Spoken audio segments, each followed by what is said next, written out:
Entonces, diseño de experimentos, ¿a qué les suena? Entonces aquí nos dicen un paso a paso, ¿para qué? ¿Quién complementa? ¿Para qué?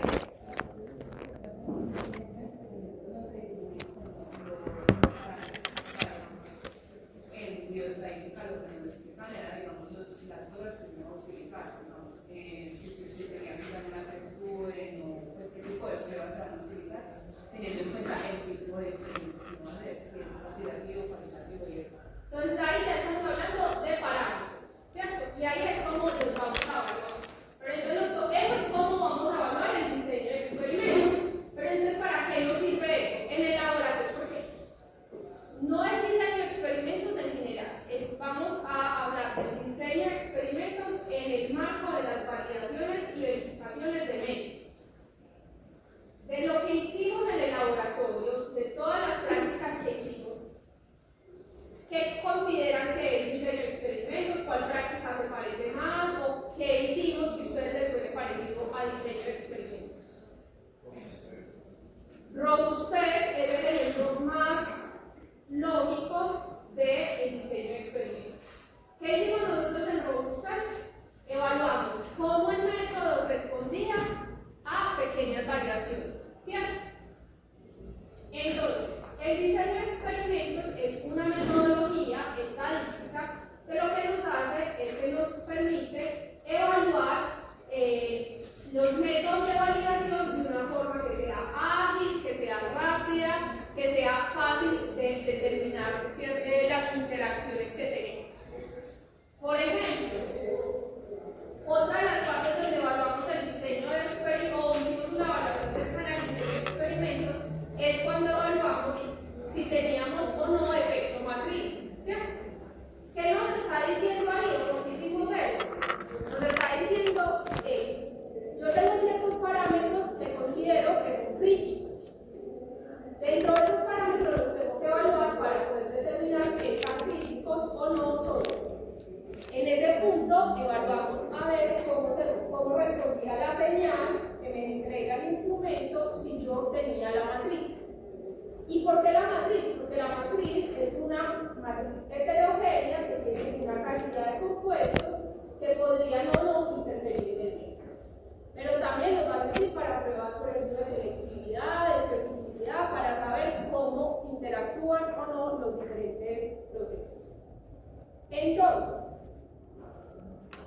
lo vieron ustedes. Cuando teníamos los insertos, nos daban un procedimiento, ¿cierto? Les decía, tome tantos microlitros de su matriz o de su solución patrón, mézclela con tantos mililitros del reactivo, deje reaccionar a tal temperatura, tanto tiempo y va a obtener un resultado. Pero ya que ustedes lo hicieron, eso es tan fácil, o eso es ya pasar del papel a la práctica es súper sencillo. ¿Cierto que no? Tenemos un montón de situaciones que afectan la operatividad del día a día. Y para eso entonces nos va a servir el diseño de experimentos.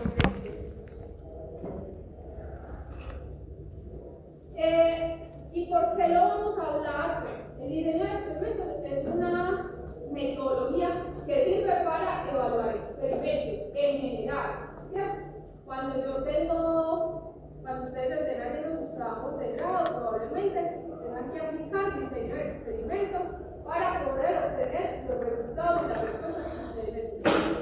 Pero entonces, hablando específicamente de nuestro caso, entonces recordemos qué es validación y qué es verificación. Entonces, validación. ¿Qué es? ¿Qué responde?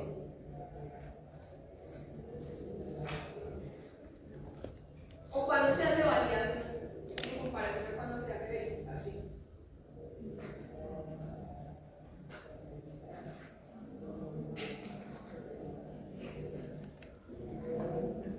Nos podemos quedar mirando los cuerpos de ustedes.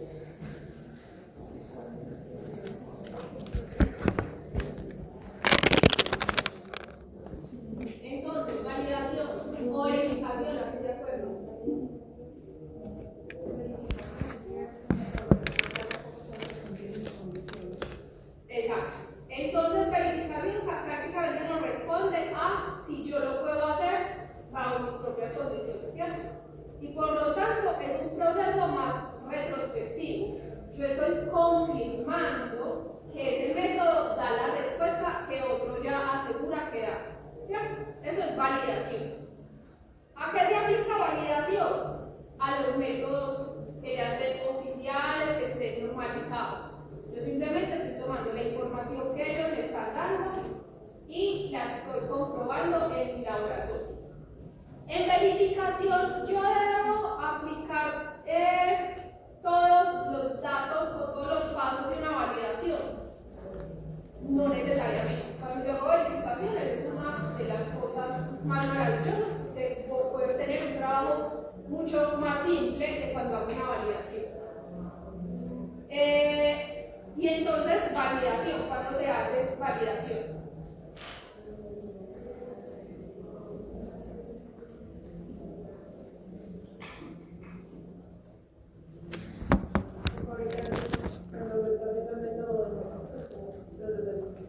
Entonces, validación, yo ya necesito acumular una cantidad de información o un montón de... una palabra. Necesito obtener la mayor cantidad posible. Ese ya es un método prospectivo, ¿cierto? Yo estoy levantando toda la información. Y lo que estoy haciendo es respondiendo la pregunta si ese método funciona para lo que yo lo necesito o no. ¿Cuándo se aplica validación? Cuando estoy desarrollando un método nuevo o cuando estoy incorporando muchas variables al método principal. Funciona si hay un método para determinar polifenoles en café. Está determinado para una matriz. O para café en bebida, para tinta. Y yo lo necesito hacer para determinar en una matriz sólida con un grado. Ahí estoy aplicando una diferencia importante porque no se va a comportar lo mismo un sólido que un líquido. Entonces, validaciones para métodos nuevos, cuando yo necesito tomar nuevos o con muchas variables, que yo necesito levantar la mayor cantidad de información posible para poder determinar si funciona o no el método. Y verificación, por su lado, me indica si yo lo puedo hacer funcionar o no.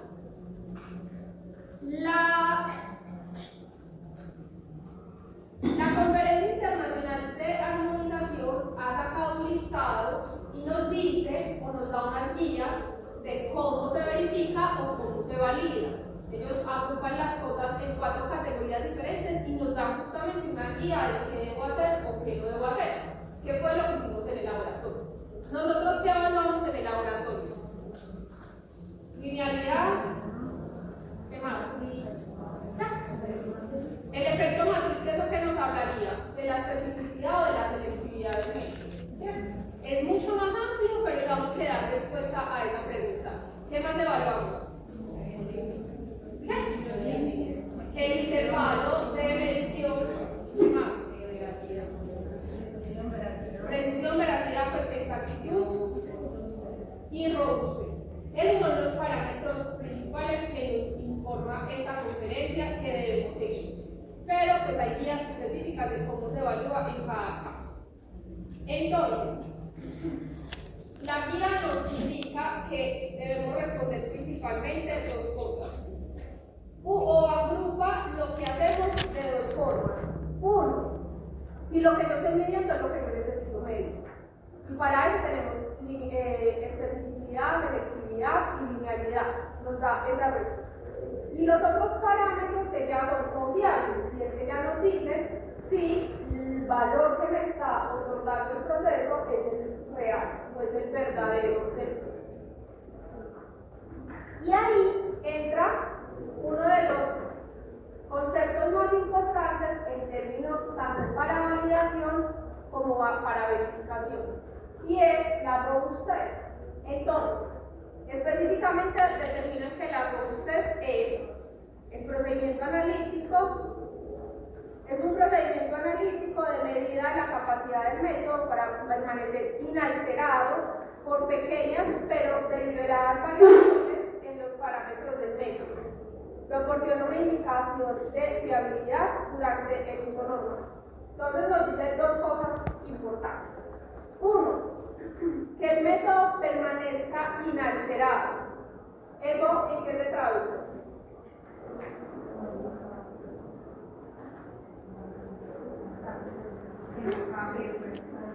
Que el valor que yo estoy obteniendo no cambie frente a cambios de precio.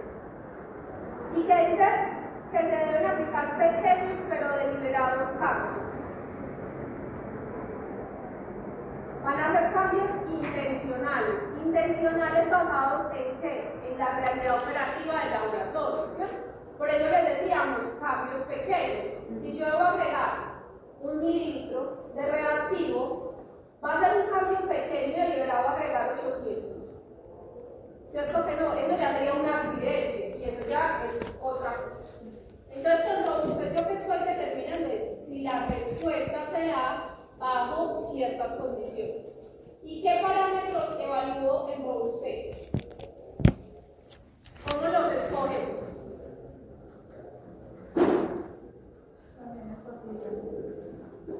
Basados en la cotidianidad mía, ¿cierto?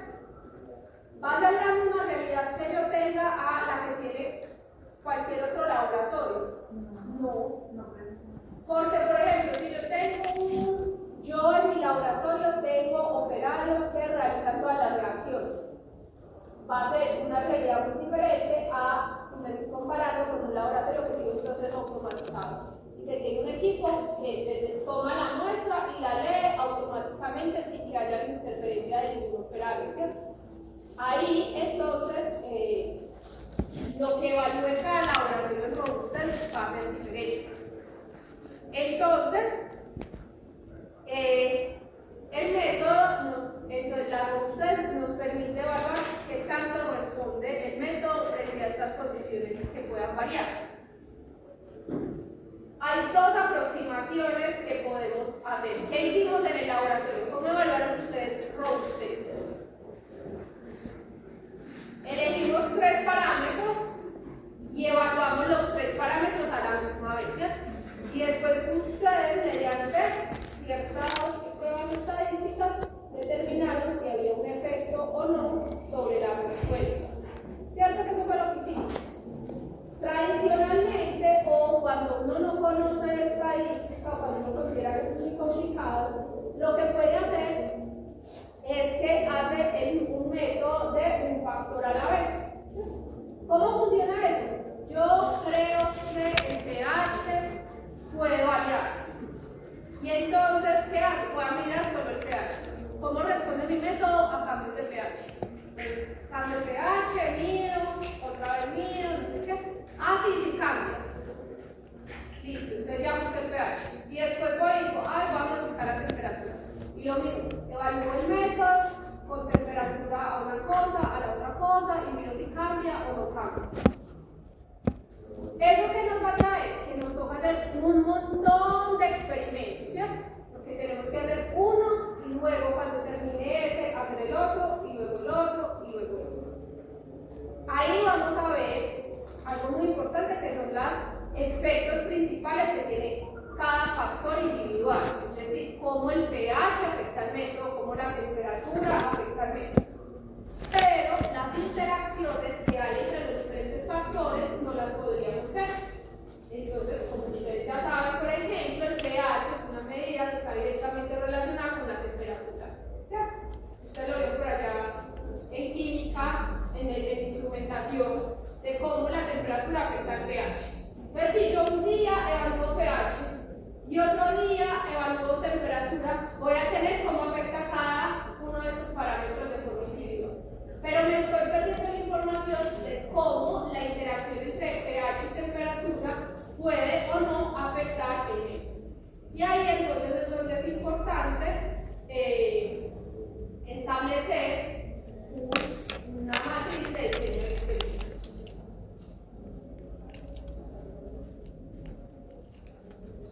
Entonces, cuando nosotros aplicamos un proceso de diseño de experimentos, este nos va a permitir mapear la región de operación. Es decir, no nos va a dar un valor fijo de pH tanto, sino que nos va a dar cómo responde el método en los límites de lo que yo esté determinando. Me permite permite identificar las interacciones ocultas y me permite optimizar el método para que sea robusto. ¿Ustedes consideran que es más importante tener, si yo determino que tengo 5 parámetros típicos en el laboratorio por preparación de pH, que no siempre las opciones se preparan en su pH, temperatura, porque las incubadoras y bien los adultos pueden tener un rango de movimiento? ¿Ustedes consideran que necesito que el método sea robusto frente a esos parámetros o no? Si tengo un método que es súper sensible a la temperatura, a 30 grados Celsius funciona, pero a 30.5 ya no funciona. Voy a tener muchos problemas operativos, ¿cierto?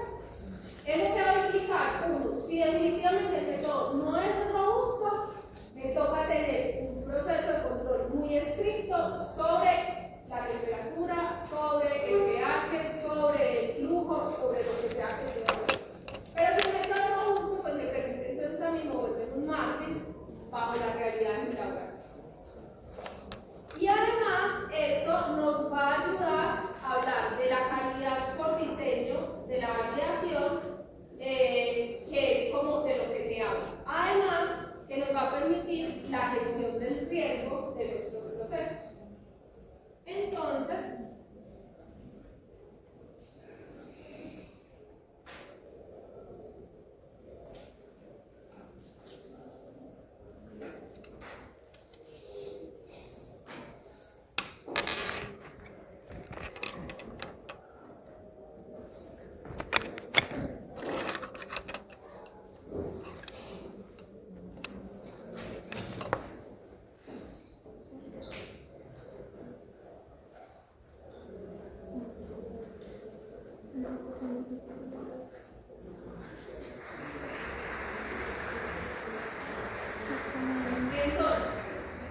el diseño de experimentos va a ser un método estadístico que nos permite evaluar numerosas alternativas para yo poder manipular varias variables de entrada para determinar qué efecto pueden tener sobre el resultado. Esta diapositiva la tienen ustedes aquí, las del profe Carlos. Ahí está. Es como la siento para que la cuente fácil. En eso yo voy a tener un montón de variables de entrada que están acá, ¿cierto? Que son las que yo puedo manipular.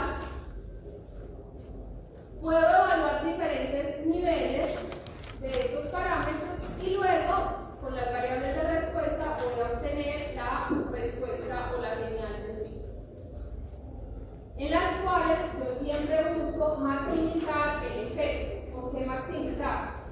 A mí me interesa minimizar el efecto que tiene la temperatura en el método. No, yo necesito es poder ver qué tanto me puede afectar o no el proceso.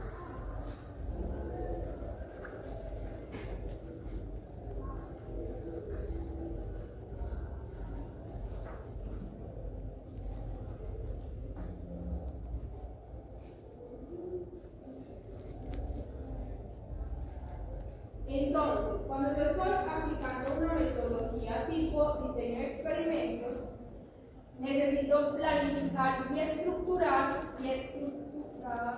todos los factores que se consideren relevantes. Para ello, ¿yo qué necesito? Conocer de muy buena forma cómo funciona el método, ¿cierto? Y así poder determinar cuáles van a ser esos parámetros de entrada que pueden afectar o no el proceso. En todos los procedimientos es igual de relevante la presencia de sólidos. Si es un método espectrofotométrico es importante. Sí. Si yo parto de una matriz líquida y homogénea, ¿eso va a tener algún problema para mí? No.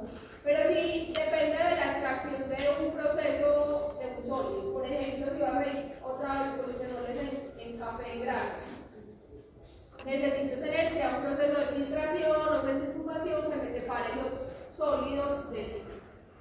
Entonces, para todos los procesos no va a ser igual de importante todos los factores.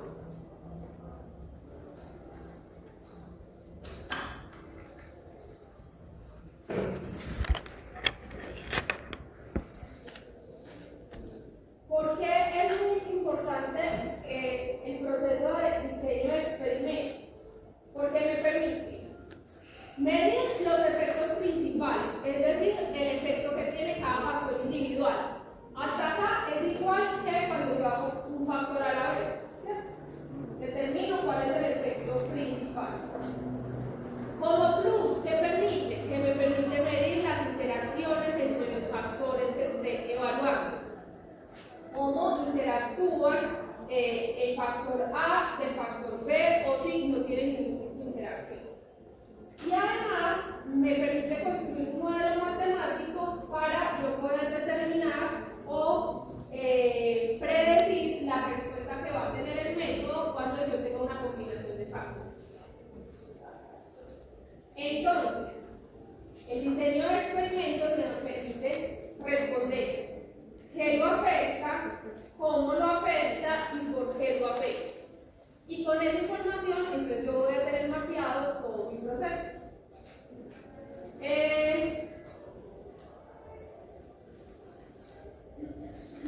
Y me va a permitir también algo muy importante y es optimizar la respuesta que yo tengo. Entonces,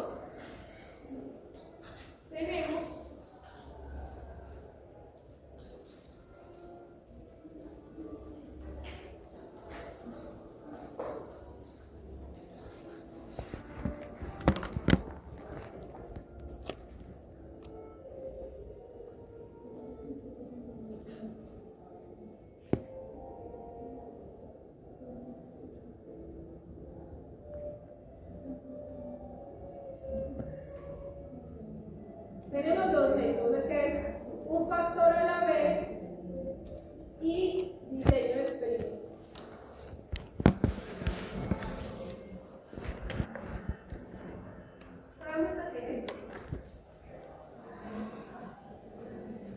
Entonces, ¿qué metodología sigue un factor a la vez? ¿Qué les dije ahorita? Que es secuencial. Es decir, yo tengo que medir factor por factor y que además va a ser muy intuitiva, ¿cierto? Porque yo voy a determinar qué parámetros y tengo que determinar uno por uno. Mientras que entonces el diseño de experimentos me permite que sea un proceso paralelo, que sea un proceso estructurado y además me permite generar modelos matemáticos.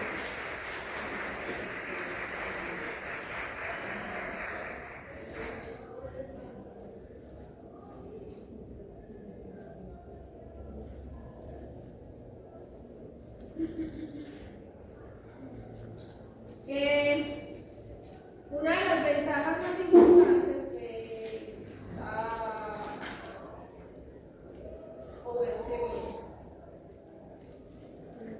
este me mide factores, el efecto de los factores principales.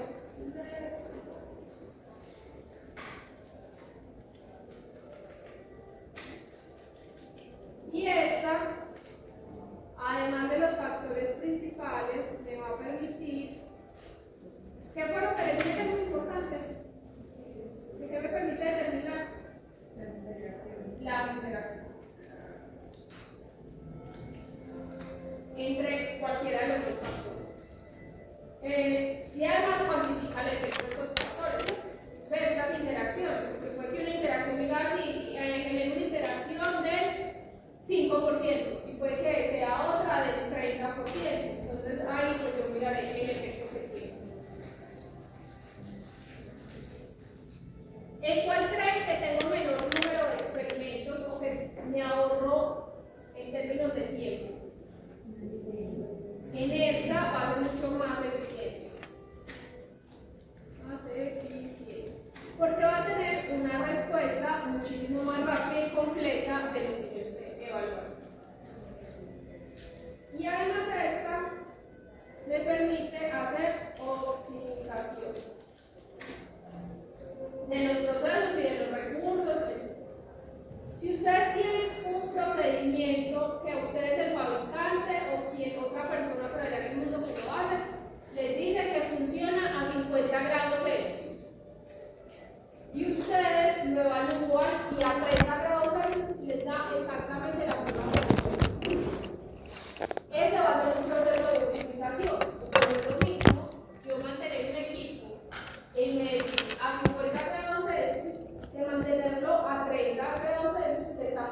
cercano a nuestra temperatura ambiental, ¿cierto? Entonces, obviamente, ahí también puede ser optimización de recursos o por gasto de material. Si a mí me determinan, por ejemplo, una columna de HPLC, yo necesito mantener un flujo constante de 1 mililitro por minuto. Y yo hago un proceso de estos y determino que lo puedo bajar a 0.3 mililitros por minuto, pues me estoy ahorrando un montón de dinero en el reactivo que estoy pasando.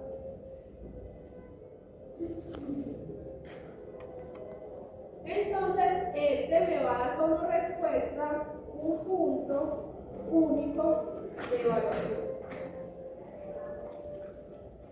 Y este me da un mapa general de cómo funciona el método.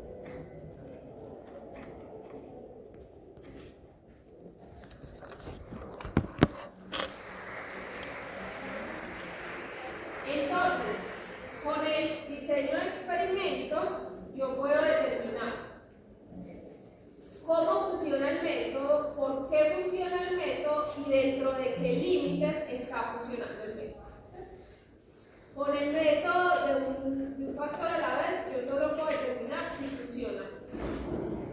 Y funciona en un rango único o fijo.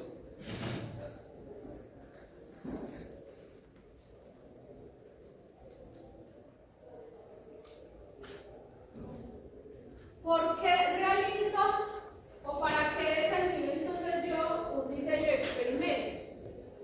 Lo puedo realizar para determinar las principales causas de variación en la respuesta, encontrar las condiciones experimentales con las que se consigue un valor extremo en la variable interés o respuesta, comparar las respuestas en diferentes niveles de observación, u obtener un modelo estadístico matemático que permita hacer predicciones de lo que ustedes vieron en el laboratorio. Un ejemplo de por qué lo usarían para determinar las principales causas de variación en la respuesta.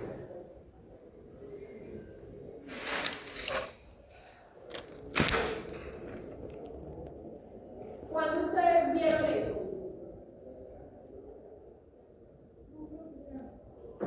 En el laboratorio, ustedes cuando pudieron determinar las principales causas de variación en la respuesta, ¿cómo lo hicimos? ¿O el método siempre funcionó igual? No. ¿Qué les pasaba? ¿Qué problemas tenían ustedes? No cuando llegamos a Rousseau, sino antes de Rousseau, ¿ustedes qué problemas tenían en el laboratorio?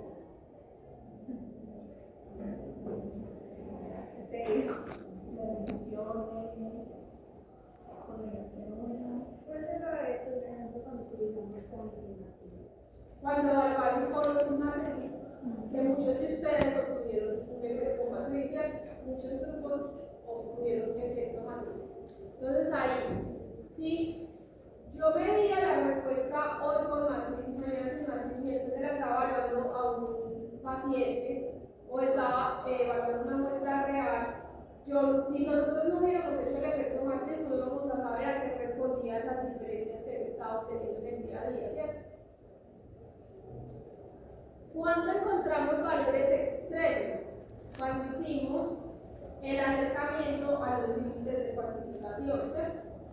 Que si bien el método indicaba un límite de detección, que era más o menos 1/3 del límite de cuantificación, casi ninguno de los 4 valores, ¿cierto? Entonces el método nos decía que el límite de detección era 1 gramo litro.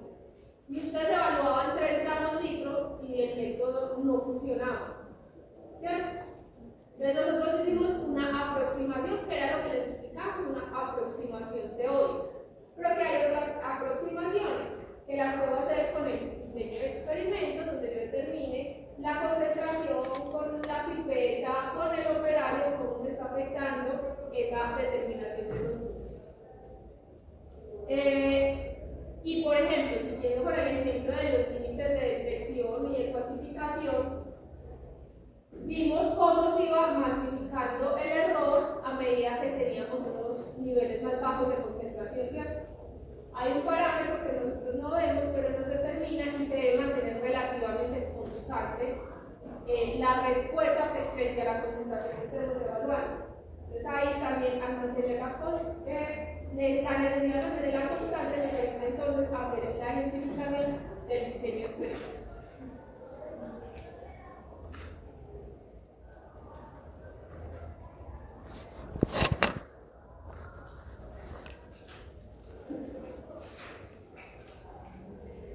Y ahora, ¿cómo entonces funciona un diseño de experimentos?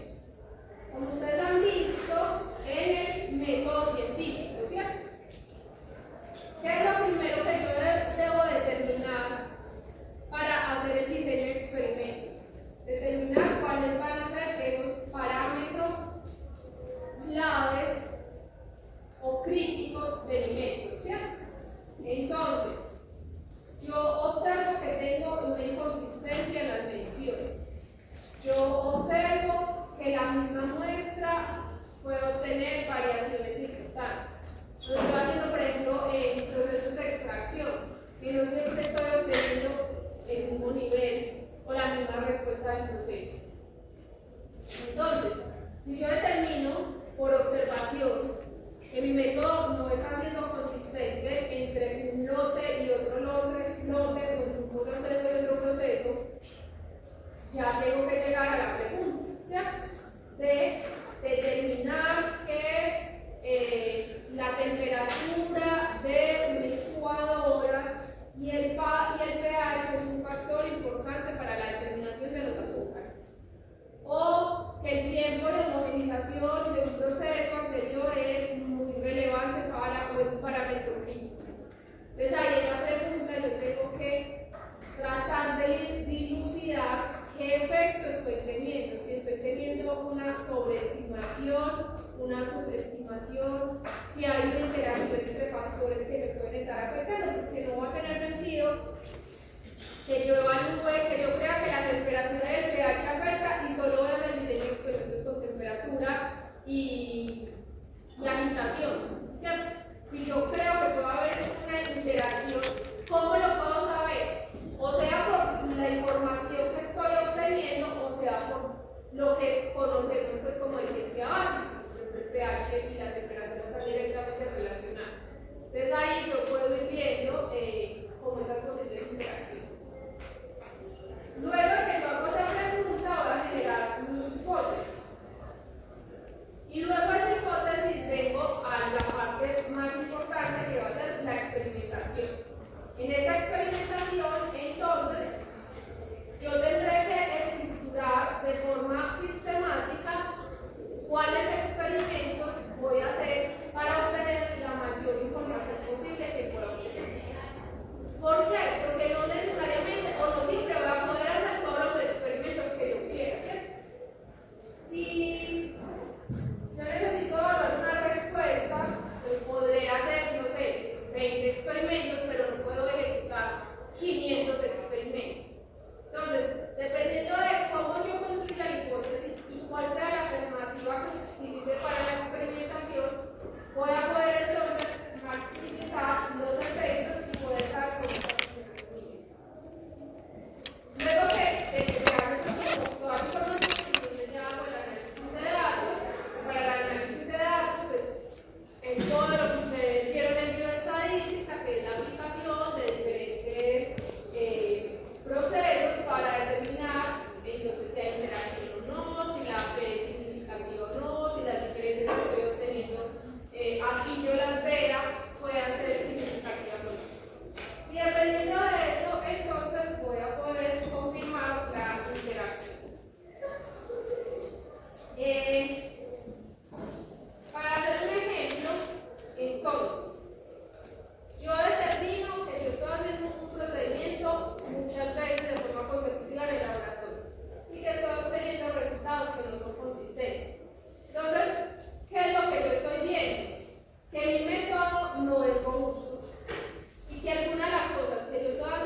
simplemente la respuesta que yo estoy obteniendo del método, ¿cierto?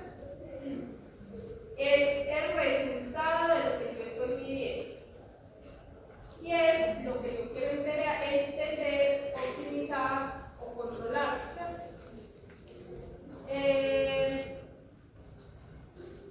Por lo tanto, estas variables siempre van a ser dependientes de lo que yo esté determinando. En términos, estas variables de respuesta deben ser medibles, cuantificables y deben ser relevantes. De lo que ustedes hicieron en el laboratorio, ¿cuáles eran sus variables de respuesta? Por ejemplo, precisión.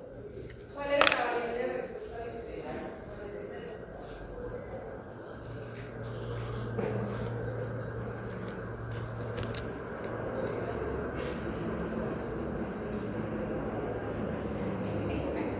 ¿Cuál era la variable de respuesta en precisión?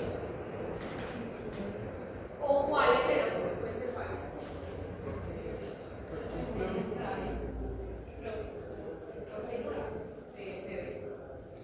El coeficiente de variación va a ser una variable de respuesta, ¿cierto? Porque va a depender de la señal o el resultado que me está dando el procedimiento. ¿Tú me ibas a decir otra cosa?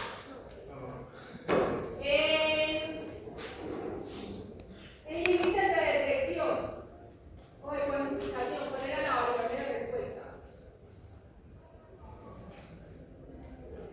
¿O nosotros cómo lo medíamos ahí?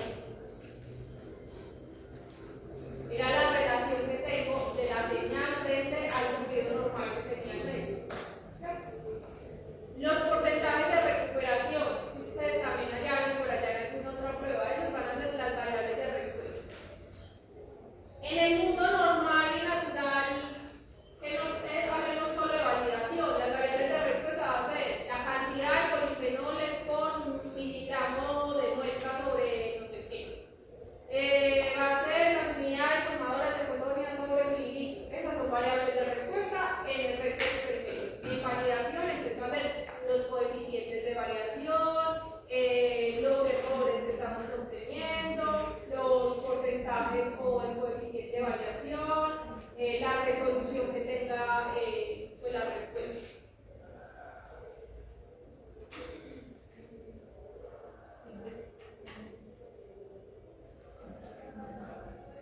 Bueno, ahora entonces les dije que teníamos tres factores: variables de respuesta, factores y niveles.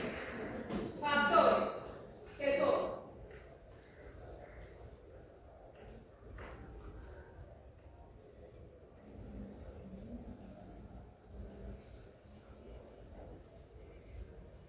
¿Cuáles son los factores? Ajá. Eso como Y esas son las que afectan a las dependencias que son las de respuesta. Esas son las que van a afectar la respuesta.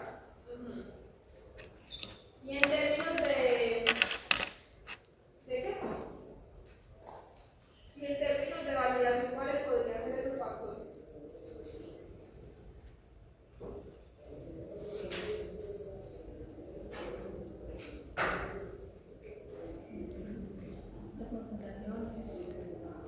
Puede ser el rango de medición. A ver. El efecto matriz es una variable, es un factor. A ver, factores chicos. Pensémoslo en otra cosa. Y después nos vamos a validación. Propongan cualquier experimento que les ocurra y cuál sería su factor.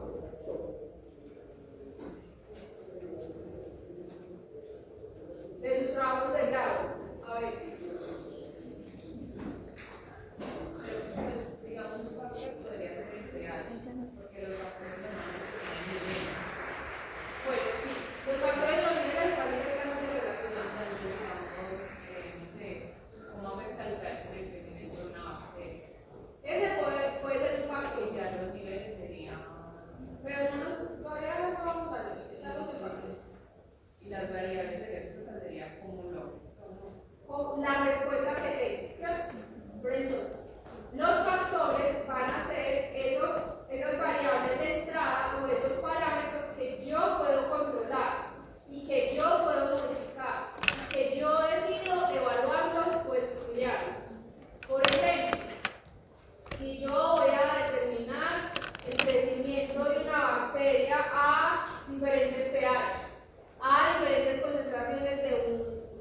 contaminante, por ejemplo, yo puedo modificar ese factor o no.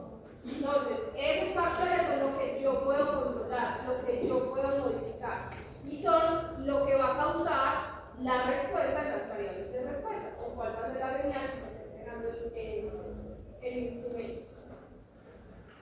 ¿Cuáles teníamos nosotros, por ejemplo?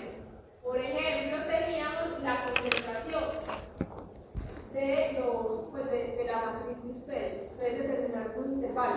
Ustedes podían decidir si usar 10 gramos litro, 20 gramos litro, 100 gramos litro o 400 gramos litro. Eso lo podían controlar ustedes. ¿Qué otras cosas podían controlar ustedes? ¿Y qué les iba a afectar la respuesta?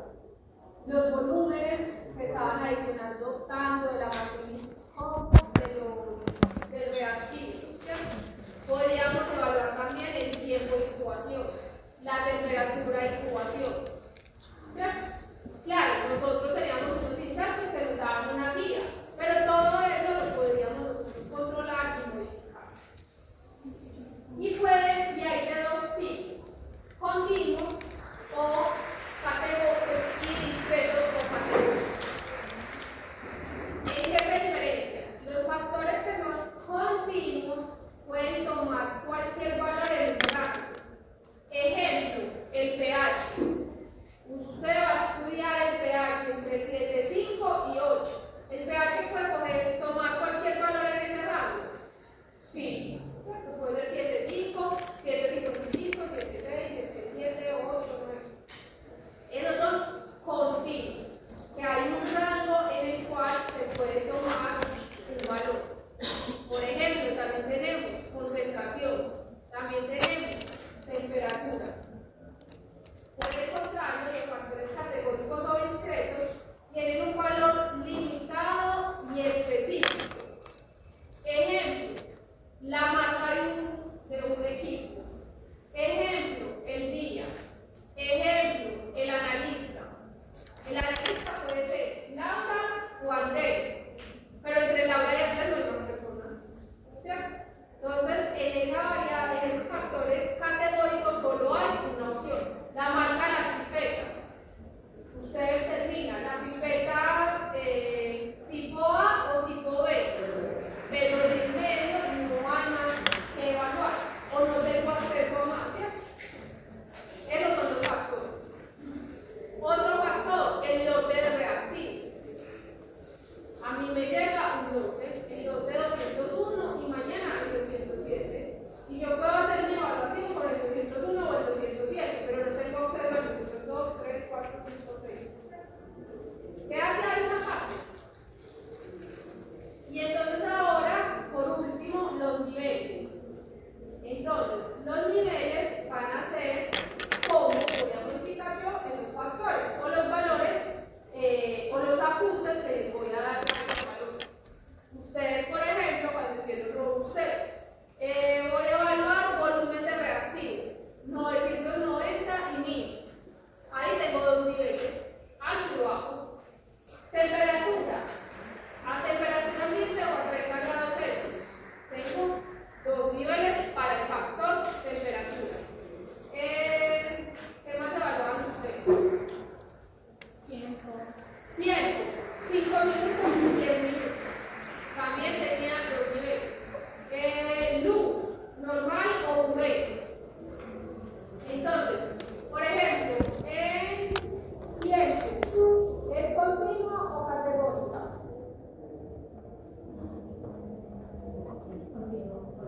Continua.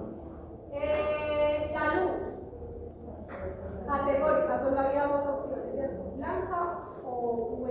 Tiempo era lo mismo. Temperatura. Continua.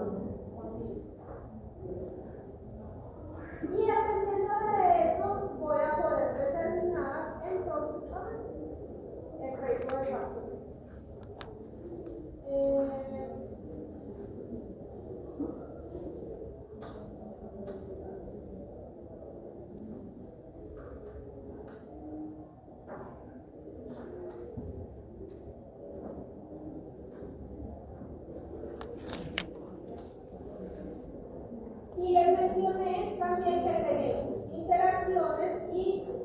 factores, efectos principales. Entonces, el efecto principal va a hablarme del cambio que causa un factor independiente. Es decir, la respuesta que yo tengo cuando paso de un nivel a otro. Resulta que cuando yo tengo un factor nivel bajo y alto, que cuando yo estoy evaluando el factor en el nivel bajo, la respuesta se subestima. O me da una respuesta, pongamos el ejemplo. Punto 8 en absorbancia. Y cuando estoy en el nivel alto ya tengo 950 de absorbancia. Entonces, si está evaluando temperatura, me va a decir el efecto que está causando. Voy a evaluar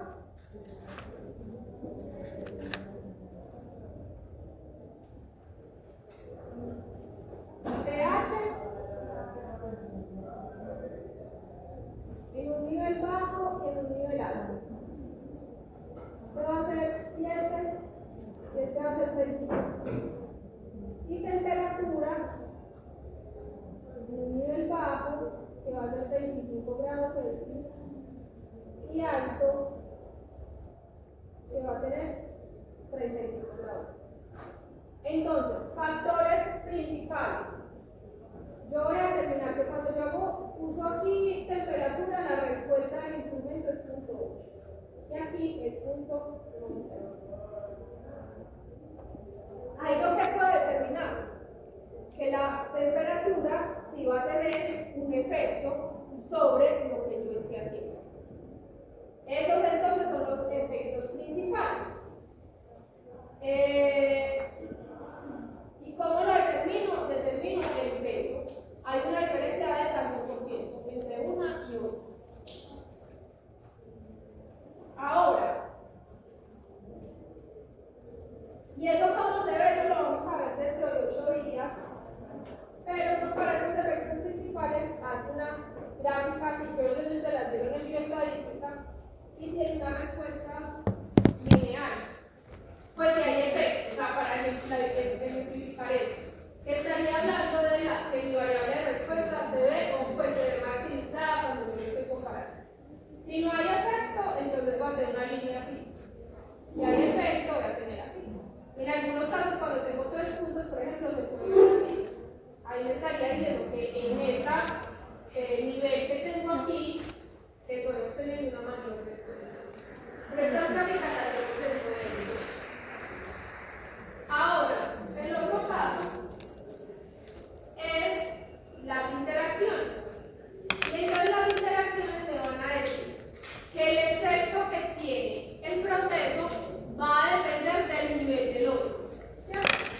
Es decir, que ya no es tan fácil como yo decir punto 8 y punto 95, porque en la matriz que yo tengo menos con menos, menos con más con menos, ya. Hay más con más. Cuando yo estoy evaluando esto, voy a tener diferentes valores. Punto 8, punto 81, punto 95 y punto 85, punto 80 también. Ahí te está diciendo que esta interacción es la que generó este cambio. O sea, que cuando yo tenía pH en 6.5 y temperatura en 25 grados Celsius, es que la respuesta se vio modificada. Si yo hubiera hecho un solo factor, no hubiera podido ver esto, ¿cierto? Y yo solo hubiera modificado la temperatura. Cuando miro las interacciones, puedo encontrar ese punto óptimo donde un factor está causando un efecto sobre el otro factor, y eso lo veo en mis variables de respuesta. ¿Es claro? ¿Todos lo entienden? ¿Alguien tiene alguna duda? ¿Alguna pregunta? Más o menos, y lo volvemos a explicar de otra forma.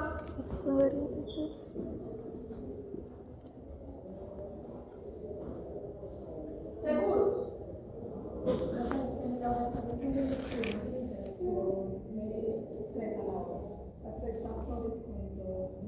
Sí, nosotros, eso lo vamos a ver en factoriales, pero nosotros teníamos 3 factores que ustedes tenían, y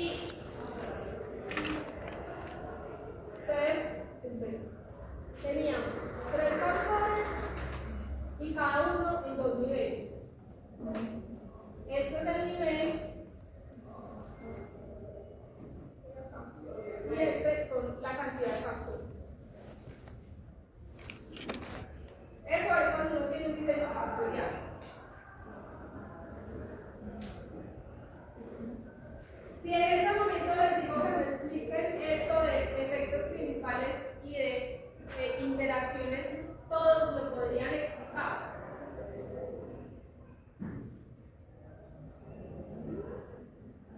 Podemos ir marinando porque no puedo el nombre de la mitad. Es muy mala para mí. Si marinando que voy a que le tenga no lo explica.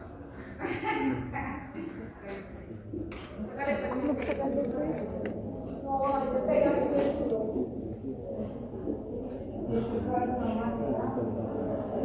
Mañana, Puya.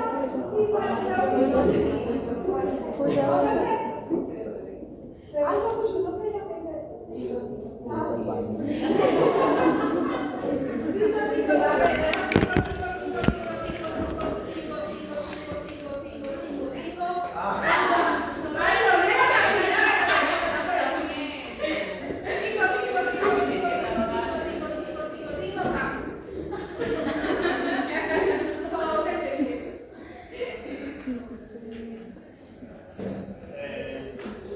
¿Qué te refieren los efectos principales y a qué? Las interacciones. Bueno, pues lo que entendí, básicamente las interacciones, históricamente, por ejemplo, toda temperatura, ¿cierto? Entonces, más o menos daría cierto, ya 0,81, ¿cierto?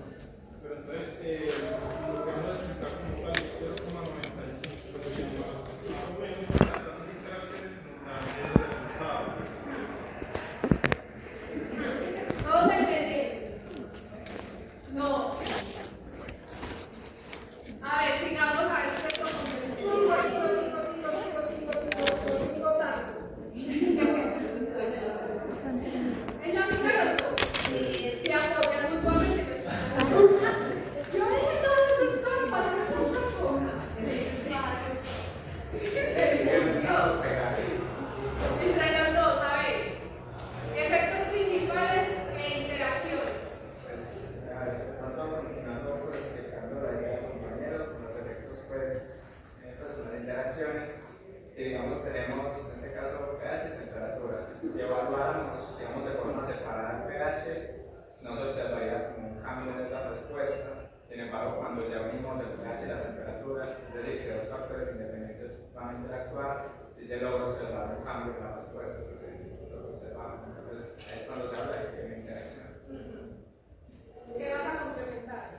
Y entonces los efectos principales. Los efectos principales. ¿Cuáles son los efectos principales?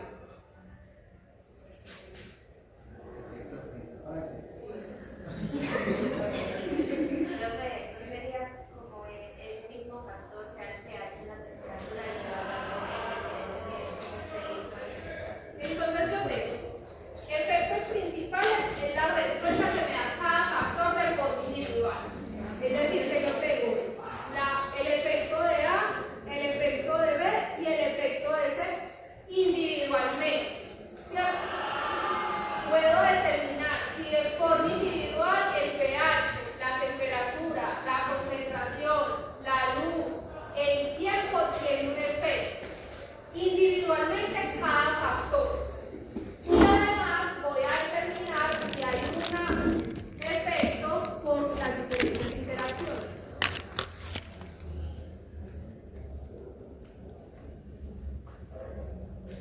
Ahora sí, yo voy a determinar tanto efectos principales, porque puede ser que la temperatura sea un factor crítico y cause un efecto por sí sola, sin necesidad de interactuar con nadie. Esos son los efectos principales. Cómo cada factor puede o no afectar la respuesta. Y adicionalmente, si hay una interacción entre los diferentes factores. Entonces, que la respuesta no es solo por A, sino por cómo se relaciona A con B. Y esos efectos, estas interacciones podrán ser positivas o podrán ser negativas, igual que los efectos positivos o negativos. Ahora sí queda claro para todos. ¿Alguna pregunta? ¿Saben hablar corra?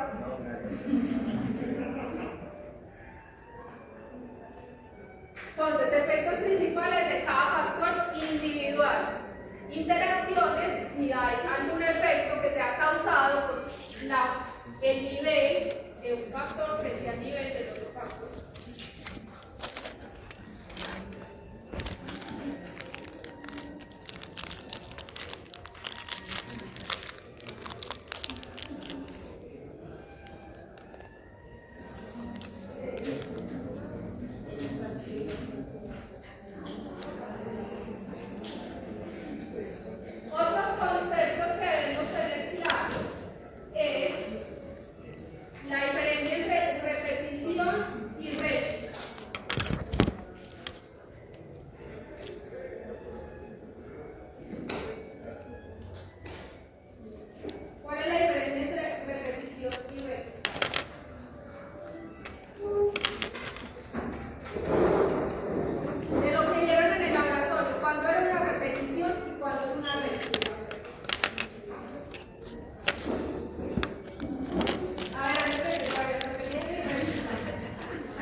repetición, múltiple medición de la misma unidad experimental, réplica, ejecución independiente de la misma condición experimental.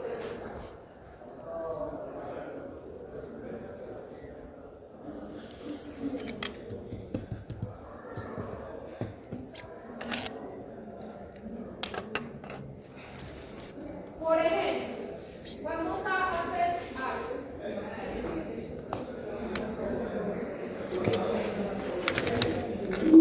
Vamos a evaluar reducción intermedia. Entonces,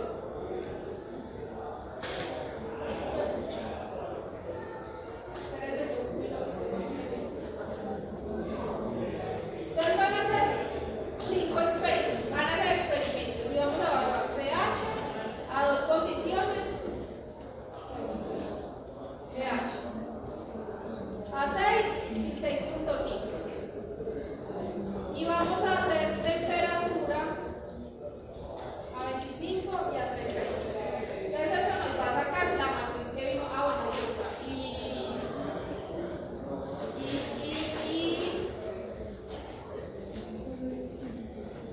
10.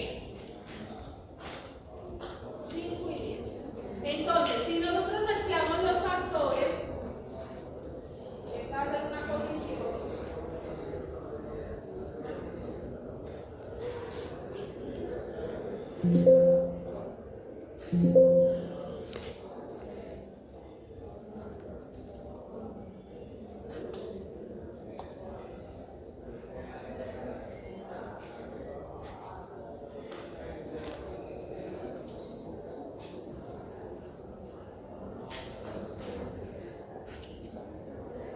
Supongamos que tienen esta matriz, ¿cierto? Más o menos pues súper simplificada.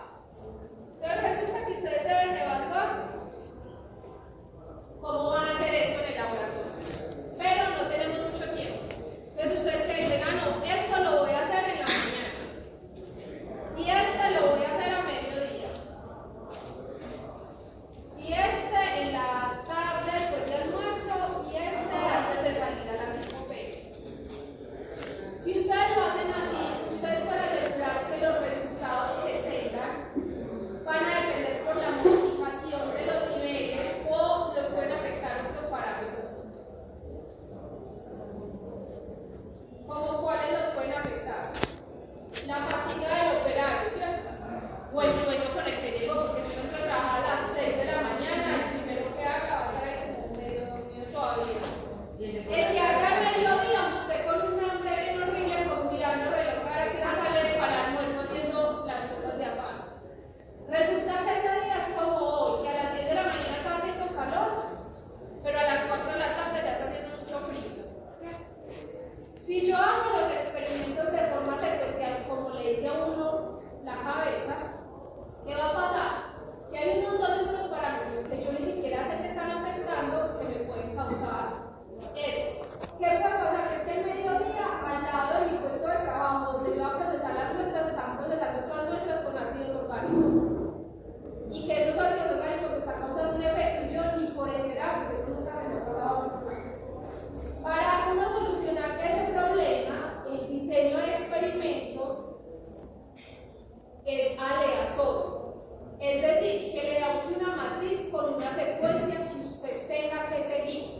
Y aleatorio es que no va a seguir esa secuencia así como 1, 2, 3, 4, sino que va a hacer 1, 3, 4, 2. Y ahí usted está mezclando todos los factores que lo pueden afectar y así usted va a tener una mejor respuesta. Eso se llama aleatorización. Y eso lo que nos ayuda es a controlar el sesgo de las mediciones.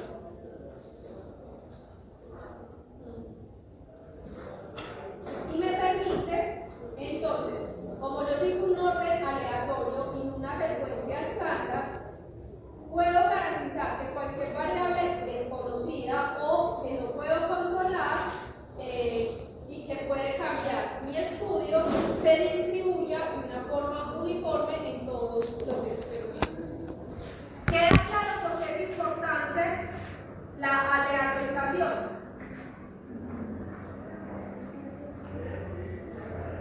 Y lo otro que tenemos es, bueno, este lo vemos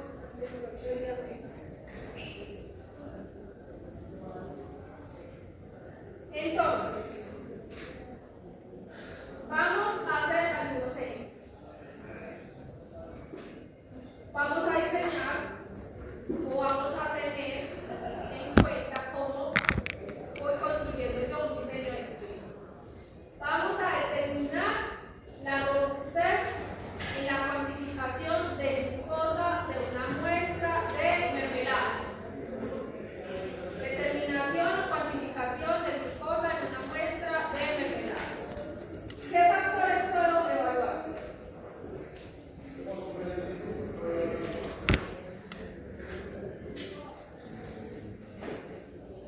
¿Cuáles son los factores que yo evalúo? A ver, si quiero glucosa en el laboratorio, pues igual todos son parecidos. ¿Qué factores? Ninguno. Todo funciona bien, perfecto.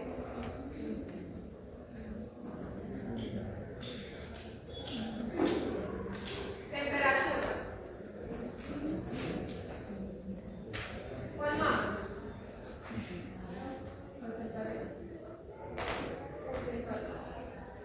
¿Estos van a ser continuos o discretos? Continuos ámbitos. ¿Por qué? Porque pueden tomar cualquier valor en el rango que yo esté mirando. ¿Cuántos niveles puede tener? Pues los que yo quiera, ¿cierto? Pero puedo evaluar los niveles. Entonces voy a tener para cada caso uno alto y uno bajo. ¿Cuáles serían las variables de respuesta que yo tenga?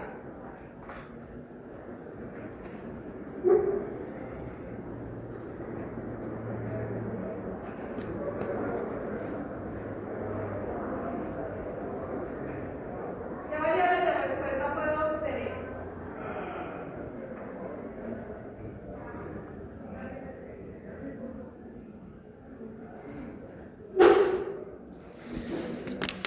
¿Quién da más? ¿Quién da menos?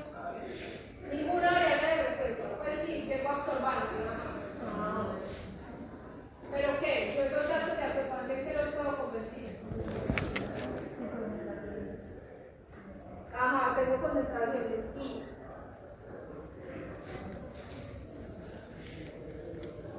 que esa concentración contra que lo comparo, ese dato para qué me sirve o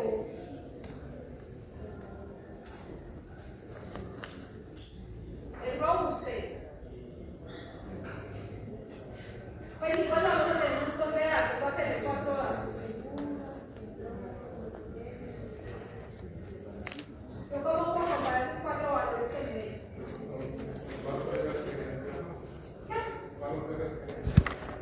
Pero es que ya me voy como para, bueno, sí, un valor de referencia, un valor de referencia. Y entonces,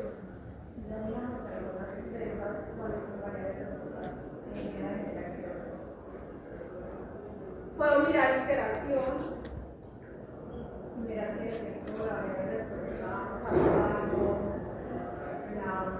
¿Y eso cómo se llama? Pues eso cómo lo puedo determinar.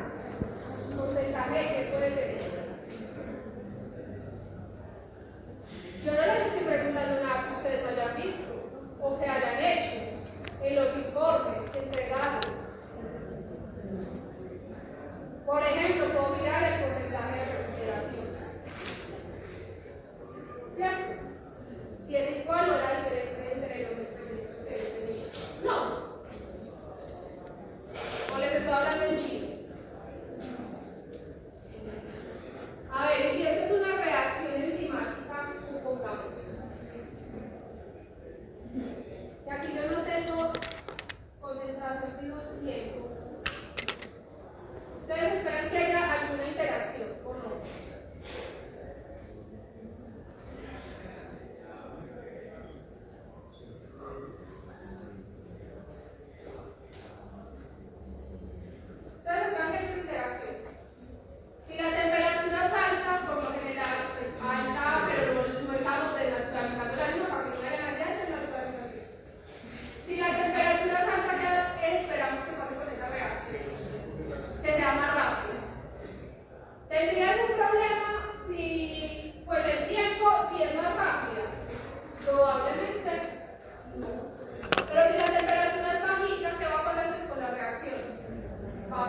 preparación. A ver si quieren por fuera de ¿qué es lo primero que tengo que determinar?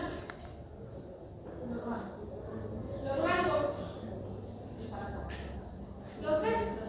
Los factores. ¿Qué factores ustedes podrían mirar ahí?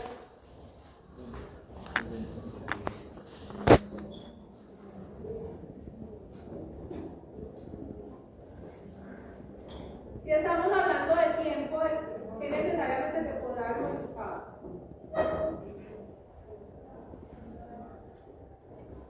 Tiempo de preparación. Si a mí me toman una muestra de sangre hoy para un examen, una orina, y la van a leer en 8 días, ¿qué se puede haber perdido? ¿Qué se afecta? No estamos hablando del metabolismo, pues es que las proteínas.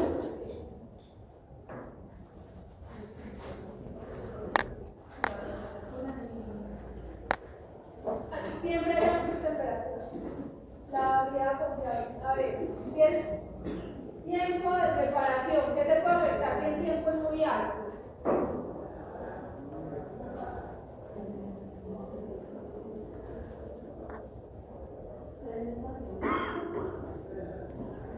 Pero eso no va a ser todas las muestras, pues viene cualquier muestra.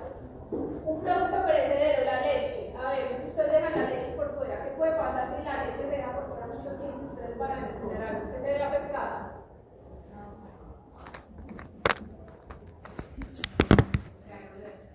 Obvio. Todo está pensando. ¿Esos factores son continuos o discretos?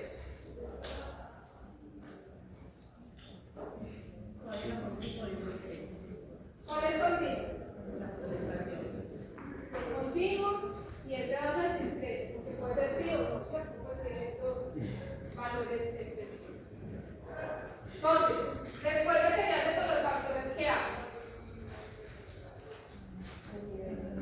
Los niveles.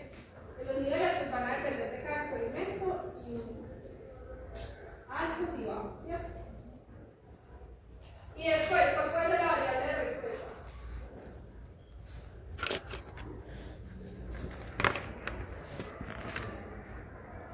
Para determinar si la linealidad se conserva, evaluando el tiempo de preparación.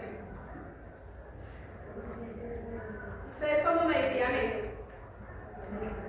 De todo lo que tiene el laboratorio, ¿cuál les parece?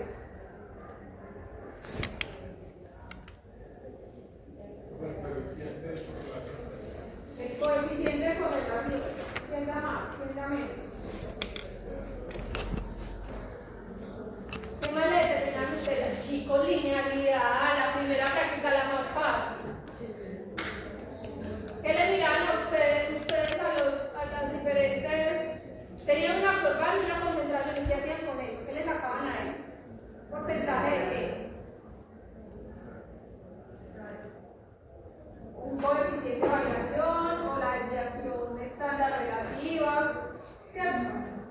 Sí, no. ¿Sí se acuerdan? ¿No se acuerdan? Más o menos.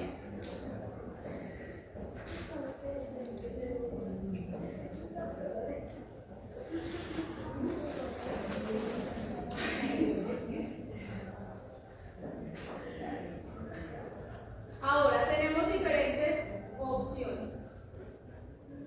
Entonces, en el diseño de experimentos tenemos 4 grupos principales de diseño. Tenemos los diseños de screening o cribado, los diseños de superficies de respuesta que nos hablan directamente de la optimización. Tenemos diseños factoriales, que son los que más utilizamos. Y tenemos los arreglos ortogonales de Taguchi. Entonces, los diseños de cribado son los que me permiten demostrar qué factores experimentales tienen el mayor impacto de respuesta. No necesariamente encuentro un nivel óptimo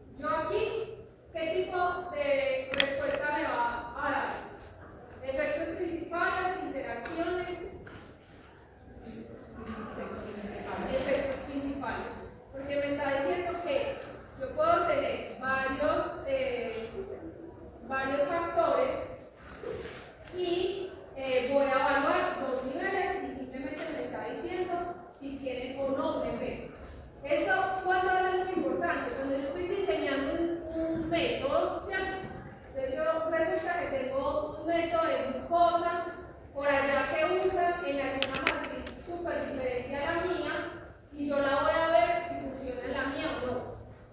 Como yo estoy haciendo tantos cambios en el método y voy a hacer una validación, necesito determinar si eso tiene un efecto o no tiene un efecto.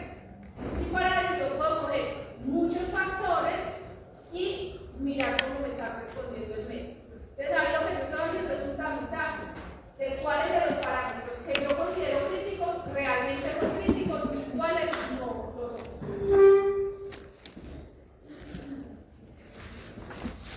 Luego tengo estos que son los diseños de superficies de respuesta. Estos métodos son muy importantes cuando yo necesito optimizar el método. En estos diseños, yo por lo general necesito tener mínimo 3 niveles y al menos, o es muy deseable tener al menos 3 factores. Porque ustedes hayan visto esta cresta de dibujito alguna vez en su experiencia. ¿Qué está haciendo acá? Entonces, yo tengo, por ejemplo, remoción de la turbidez, tengo dosis de coagulante y tengo dosis de coagulante. Es decir, que tengo 3 factores. ¿Cierto? Una de los... Tengo remoción de la turbidez en porcentaje, dosis de floculante en partes por millón y dosis de coagulante en partes por millón. Ya les estoy diciendo que debo tener al menos 3 niveles y yo hago una cantidad de experimentos. Y entonces meto los resultados al software y el software me da una respuesta así. ¿Cómo se lee esto? Me está dando una interacción entre los diferentes factores y me está mostrando de forma gráfica que en esta zona roja es donde yo tengo la mejor respuesta. ¿Cierto? Es decir, donde yo estoy evaluando donde tengo mayor remoción de la turbidez, que aquí se alcanza como el 100% de remoción. Y que en esta zona que está más azul no tengo una remoción efectiva de la turbidez. Entonces, obviamente pues aquí va a ser muy difícil, pero cuando uno lo está haciendo en el software le va a decir, y aquí pues yo miro en esta zona que está gris, en el centro, y me va a decir, no sé, más o menos, que a 1400 partes por millón de coagulante y a 80 partes por millón de floculante es donde se está obteniendo el centro de esta respuesta. Por eso es una optimización, porque me está diciendo en qué puntos o la interacción de cuál de los niveles voy a obtener esa respuesta. ¿Sí se entiende? Y eso me puede aparecer en montañas, no busquemos en Google. Superficie de respuesta.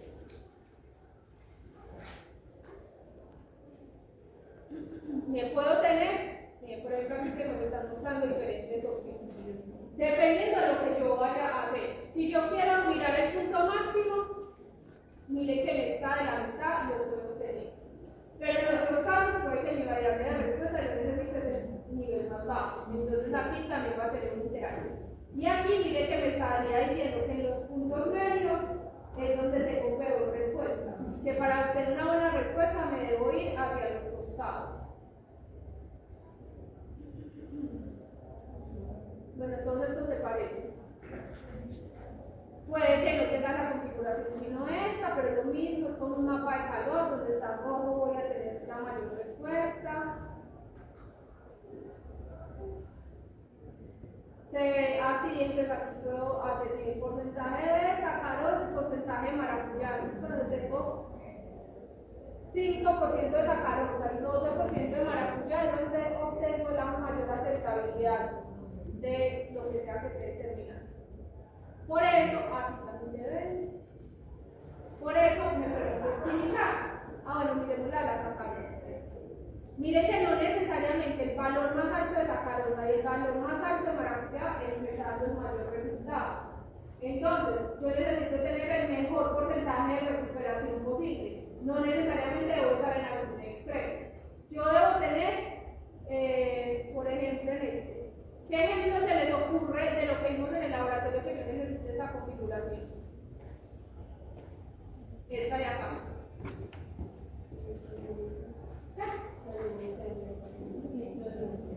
Los límites. ¿Cómo los límites?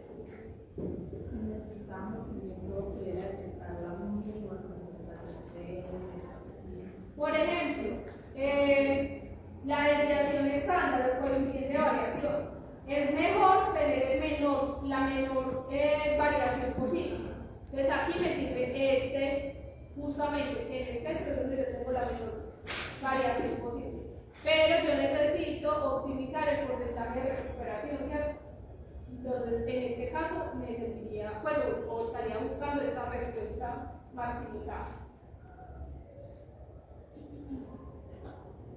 Y tenemos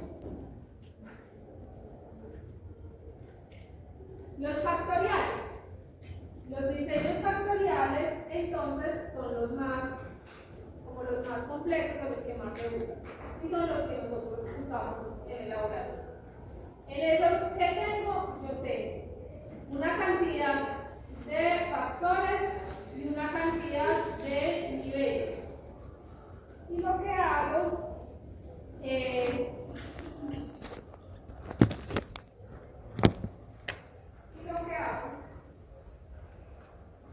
que voy a tener una cantidad de niveles por muestra, por ejemplo,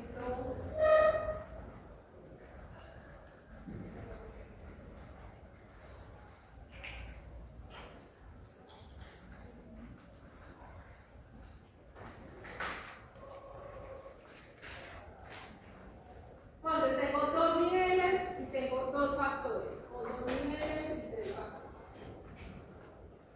Y así me voy bien, dependiendo del número de factores que quiera evaluar. En este, ¿cuántos experimentos estaría haciendo?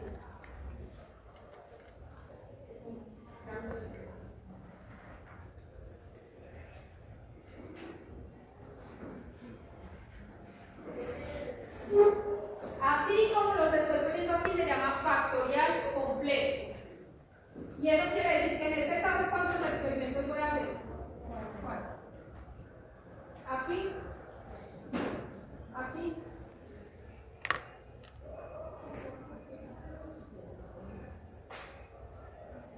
Eso quiere decir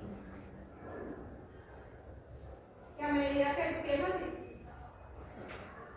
que yo voy aumentando la cantidad de factores, la cantidad de experimentos que yo estoy haciendo, también va a ir incrementando exponencialmente.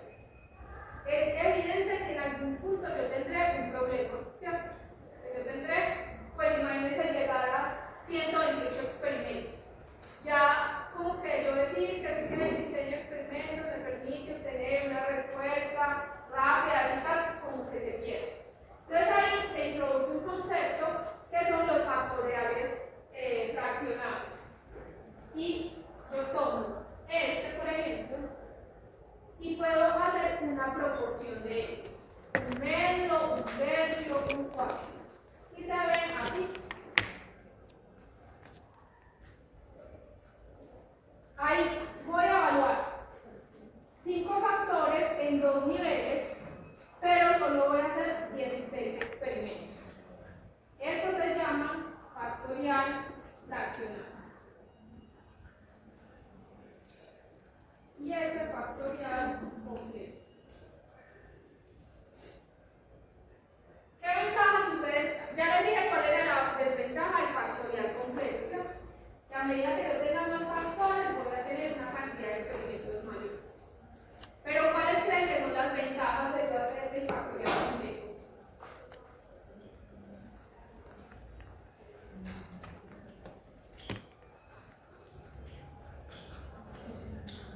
¿Cuáles son las ventajas que ustedes creen si yo hago todos los experimentos? Si yo hago los 64 experimentos.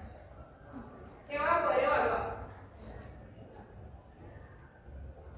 Los factores principales de todos y las interacciones de todos, ¿cierto? Porque tengo todas las interacciones posibles que van a tener cada factor con el otro. Pero si yo digo que yo me tengo 5 factores y solo voy a hacer 16 experimentos, ¿qué información se va a perder aquí en este intermedio? ¿Cuál creen que sea usted? ¿Cuál creen ustedes que va a ser la información que se pierde? ¿Cuál? Dígalo, entonces, ¿qué propuestas que no se hagan? Voy a perder información de las interacciones de los factores. Y eso voy a interacción. Cuidado. Entonces voy a perder información de las interacciones que pueda tener.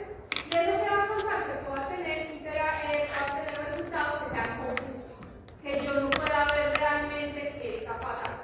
Pero ¿cómo lo puedo usar? Si yo tengo demasiados factores, pues va a ser mucho más eficiente yo tener menos experimentos que esa cantidad tan descontrolada de experimentos.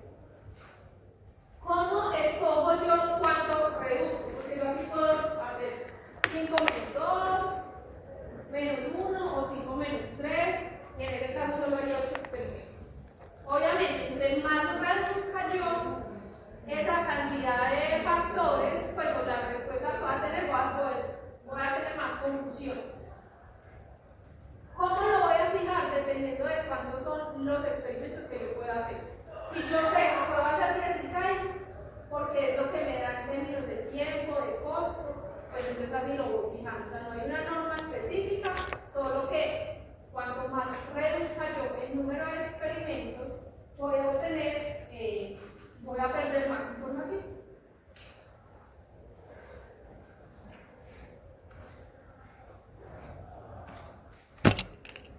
¿Cómo se ve esto? Entonces, vamos a hablar solo de los factoriales completos. Cuando yo tengo un factorial completo de 2 factores, 2 niveles, tengo cada factor, el factor 1 y el factor 2, y voy a poder determinar con las hipótesis si yo tengo, pues estos van a tener efectos o no. Y aquí voy a tener que ser igual a 2 que son repeticiones o rectas.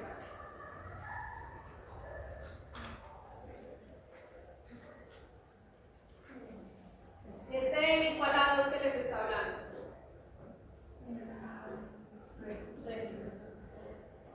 Nos está hablando de rectas. Y aquí ya si tengo 2 niveles, pero 3 factores, entonces voy a ir obteniendo mayor cantidad de interacciones y la respuesta que me va a dar va a ser muchísimo.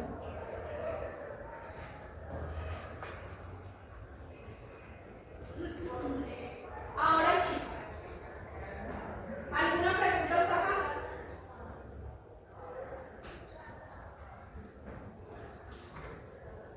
Bueno, no les hablé de los arreglos ortogonales tipo Taguchi, que esos arreglos ortogonales lo que me hacen, ya es cuando yo tengo un proceso bastante controlado, lo que me hace es buscar la combinación de factores que haga que el ruido de fondo afecte muchísimo menos. Esto en diseño de experimentos o, en otras palabras, que se minimice la variabilidad que tengo por el ruido de los instrumentos. Estos ya son como muchísimo más especializados y mucho más enfocados cuando yo ya tengo un proceso controlado. Ustedes, chicos, ¿qué han visto de R? Más o menos. No. Nulo. Nada. Les tengo una pregunta. Resulta que yo aquí les estoy dando la teoría, la base, lo que tenemos que tener claro, que creo que no es cosas muy diferentes a las que ustedes creo que han visto en bioestadística. Pero eso es solo las bases. ¿Qué es lo más importante que ustedes necesitan aprender de acá? Es cómo evaluar esas interacciones, cómo interpretar esos datos, cuando yo tengo las gráficas de interacciones, las gráficas de residuos, cuando estoy mirando las diferentes medias. Eso es lo que vamos a ver dentro de 8 días. Y eso es lo que ustedes van a tener que hacer en el laboratorio de diseño de experimentos, que es el último laboratorio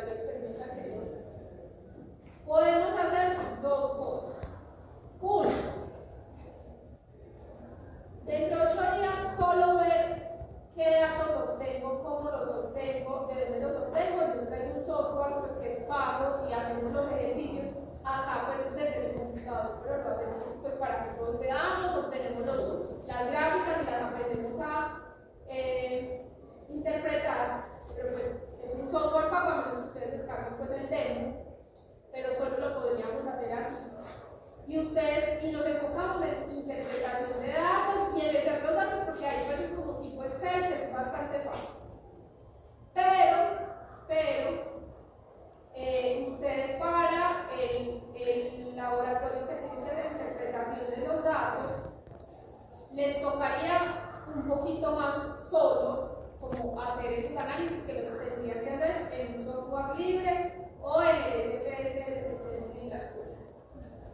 Y en el laboratorio sacaríamos cuestión de 20 minutos de decirles cómo se hace y ya.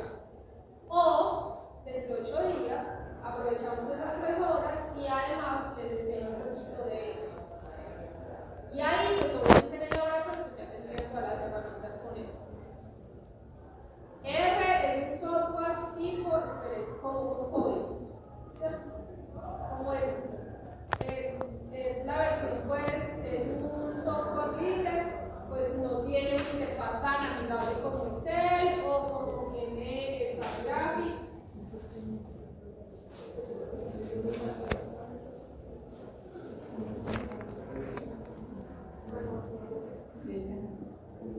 Pero eso lo eligen ustedes. Si nos enfocamos en interpretación de gráficas, cómo se toman las gráficas y cómo lo aplico, o aprenden un poquito de R, ¿cuáles son? ¿Cuál opción les parece mejor? De O. Aprendamos R. ¿Aprendemos R? Sí. Entonces, los que tengan computador portátil lo van a traer dentro de 8 días y traen, yo les envío el lunes de dónde descargan R y los paquetes que tienen que instalarse R. Suena muy enredado, si no saben instalarlo, buscan un tutorial de cómo se descarga. De descargar, yo te los muestro así, pues les pongo el link y les pongo específicamente qué tienen que traer. Quienes no tengan portátiles, les coordinen entre ustedes mismos para que trabajemos de a 2, máximo de a 3. ¿Cierto? Y ese día, pues, quienes no van a traer computadores, entonces nos reunimos y ahí nos ayudamos unos con otros. ¿Listo? Y si pueden, lean un poquito de R, como que mírenlo, al menos para que cuando lleguen acá no digan, huepucha, ¿qué es eso? Y yo, ¿qué escogí? Porque R es con código, otros con comandos. Entonces, claro, obviamente yo les daré los comandos, pero cuando uno está cero familiarizado con eso, es como si hablaran como en ese momento en japonés, dice, mira con la traducción, quieres cierto por entonces, si les dicen a sus compañeros porfa, entonces de traer el computador, de instalar R y los paquetes que les voy a dar, porque si no, sí quedan los perdidos. Bueno, diseño de experimentos, entonces, ¿en qué áreas o en qué partes del proceso de datos tenemos? Lo podemos aplicar para la evaluación de la selectividad y la especificidad. Ahí me va a permitir identificar cuáles son los factores que me generan interferencias por los interferentes que tanto me están afectando o no la muestra y por lo tanto determinar esos rangos en los que los puedo tener presentes.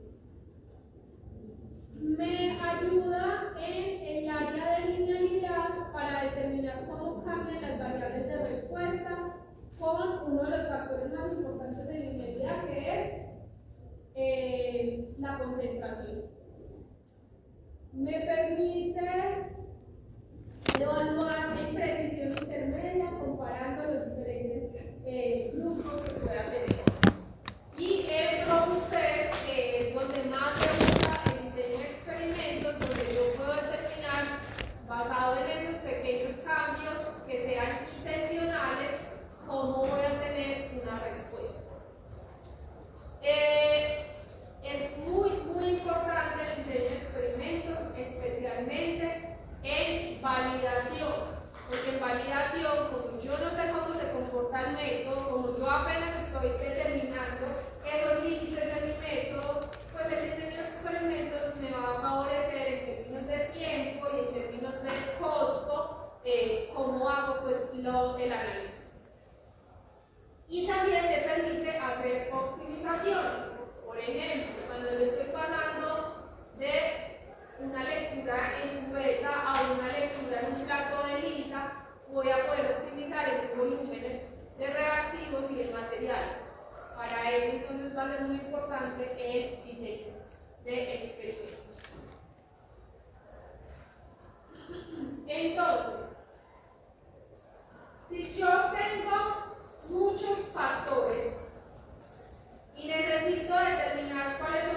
Taguchi. Entonces ninguno. Entonces usted tiene muchos factores. ¿Qué hace? Nada, se quedan mirándolo a ver. ¿No puede sacar? Ah, no, pero entonces, les voy a preguntar si tienen que tener todos los votos. Si ustedes tienen muchos factores y necesitan determinar cuáles son los más importantes, ¿quiénes votan que se debe hacer un diseño específico tipo Taguchi? Tipo factorial. Hay una más, dos, tres. Alguien la ve.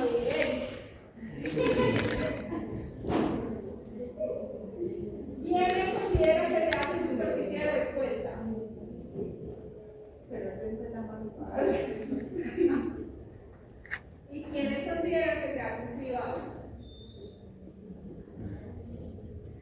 Hay gente que no votó, ay, gracias. No, pero yo creo que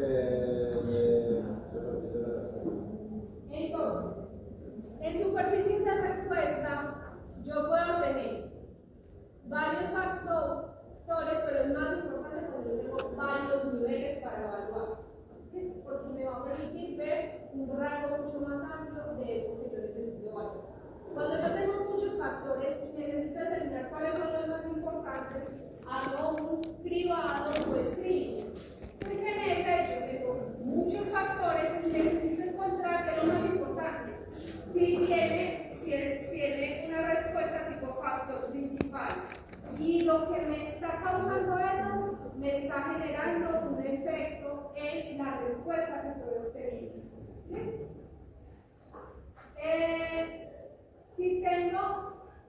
Si yo lo que necesito es encontrar la mayor cantidad o cuáles son las interacciones de ellos. ¿Cuáles son las interacciones entre los factores? ¿Cuál evalúo? ¿Cuál? ¿Cuál? ¿Todos están de acuerdo? No, más o menos ustedes. ¿Cuál piensan? Si yo necesito evaluar son interacciones.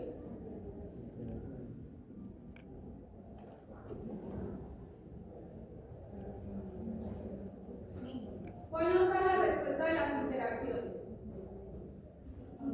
El factorial. Los diseños factoriales, específicamente los factoriales completos, me van a dar respuesta de cómo están interactuando los diferentes factores. Y si lo que ustedes necesitan es optimizar el método y encontrar la combinación específica de los niveles para el método, ¿cuál se usa? Superficie de respuesta, porque tiene las respuestas super sapiadas. Superficie de respuesta me ayuda a optimizar los niveles de los factores. Es decir, que ya debo saber cuáles son los factores críticos que voy a evaluar.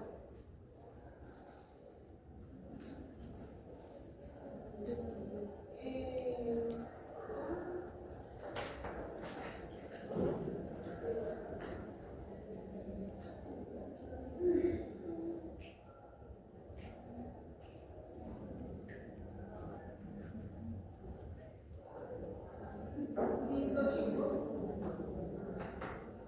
¿Alguna pregunta, duda, inquietud, cosa que no queda muy clara? ¿Pregunta más o menos? ¿Todo muy claro?